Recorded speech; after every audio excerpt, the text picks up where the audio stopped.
ഞാൻ രവീഷ് ബാലൻ. ചിത്ര കെയർ എന്ന സ്ഥാപനം 12 വർഷം ഇന്ന് ആഘോഷിക്കുകയാണ്.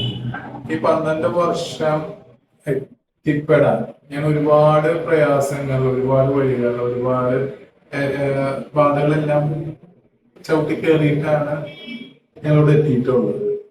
എന്റെ ജേർണി ഈസി ഒന്നും ആയിരുന്നില്ല.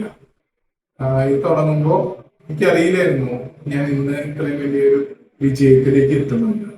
ഇതിനെ എന്നെ സഹായിച്ചത് എന്റെ കൂടെ നിന്ന് എന്റെ സ്റ്റാഫുകളാണ്. എന്റെ സ്റ്റാഫുകൾ എന്നല്ല, എന്റെ ഫാമിലി മെമ്പേഴ്സ് ആയിട്ട് എന്നെ കൂട്ടിയിരുന്നു. ഇവിടെ ഒരുപാട് ഫാമിലി മെമ്പേഴ്സ് വന്നു പോയിട്ടുണ്ട്. എനിക്ക് ഓരോരുത്തരോടും ഈ നിമിഷം ഞാൻ അവരെ ഓർക്കുന്നു. അവരോട് ഞാൻ നന്ദി എന്റെ മനസ്സിൽ നിന്ന്, എന്റെ ഹൃദയത്തിൽ നിന്ന് ഞാൻ രേഖപ്പെടുത്തുന്നു. പിന്നെ ഈ വളർച്ചയില് ഞാൻ പഠിച്ച കുറെ പാഠങ്ങളൊന്നുണ്ട്. എങ്ങനെയാണ് ഈ ഹെൽത്ത് സെക്ടർ എന്തോരം ഇമ്പ്രൂവ് ചെയ്യാമെന്ന്. ഓരോ കൊല്ലം കഴിഞ്ഞോളും ഞങ്ങൾക്ക് ഇത് പോലെ ഇനിയും ഇമ്പ്രൂവ് ചെയ്യണം. ഏത് രീതിയിൽ വെച്ചാൽ പുതിയ പുതിയ സംഭവങ്ങൾ ആഡ് ചെയ്യണം എന്നാണ് എന്റെ ചിന്ത. കാരണം എന്റെ ആദ്യത്തെ വളർച്ച ലാബ് മാത്രമേ, പിന്നെ സ്കാനിങ് ഞങ്ങൾ ആഡ് ചെയ്തു. പിന്നെ ഞങ്ങള് ചെയ്തത് കോവിഡ് സമയത്ത് RT-PCR ഞങ്ങൾ ചെയ്തു. RT-PCR എന്ന് പറഞ്ഞാൽ അതൊരു എളുപ്പമുള്ള കാര്യമായിരുന്നില്ല, കാരണം ആർക്കും അറിയുന്നുണ്ടായിരുന്നു. ഞങ്ങൾ അതിനെപ്പറ്റി പഠിച്ചു, അത് ചെയ്തു. കുറെ കാര്യങ്ങൾക്ക് അത് ഉപകാരമായിട്ടുണ്ടായിരുന്നു. പിന്നെ രാജഗിരി ആയിട്ടും തയ്യപ്പുണ്ട്, ടെലിമെഡിസിൻ, ഡോക്ടേഴ്സും ടെലിമെഡിസിൻ ചെയ്യാൻ. പിന്നെ മലയാള മനോരമയൊക്കെ 10 കൊല്ലമായിട്ട് ഞങ്ങൾ അവരോട് അസോസിയേറ്റ് ചെയ്തിട്ട് ഞങ്ങൾ ഹെൽത്ത് പാക്കേജസ് ചെയ്യുന്നുണ്ട്. ഇപ്പോ ഞങ്ങളുടെ 7 സ്പെഷ്യലിസ്റ്റ് ഡോക്ടേഴ്സിനെ വെച്ചിട്ടുണ്ട്.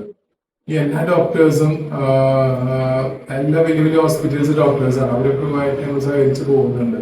ഇവരെല്ലാവരും അവരവരുടെ മേഖലയിൽ ഏറ്റവും നല്ല ബെസ്റ്റായ ഡോക്ടേഴ്സ് ആണുള്ളത്. അടുത്തത് എന്താണെന്ന് ചോദിക്കുമ്പോൾ ഇനിയും ഉണ്ട് ഞങ്ങൾക്ക് ചെയ്യാൻ. ഇനിയും പുതിയ പുതിയ കാര്യങ്ങൾ ഞങ്ങൾ മുന്നിൽ നിൽക്കുന്നുണ്ട്. അപ്പോ ഈ 12ാം വർഷം ഇവിടെ വരെ പോകാനുള്ള ഒരുപാട് അഭിമാനത്തോടുകൂടി എന്താ പറയാ, അറിയില്ല എന്താ പറയേണ്ടത്, ചിലപ്പോൾ ഇമോഷണൽ ആവുന്നുണ്ട്.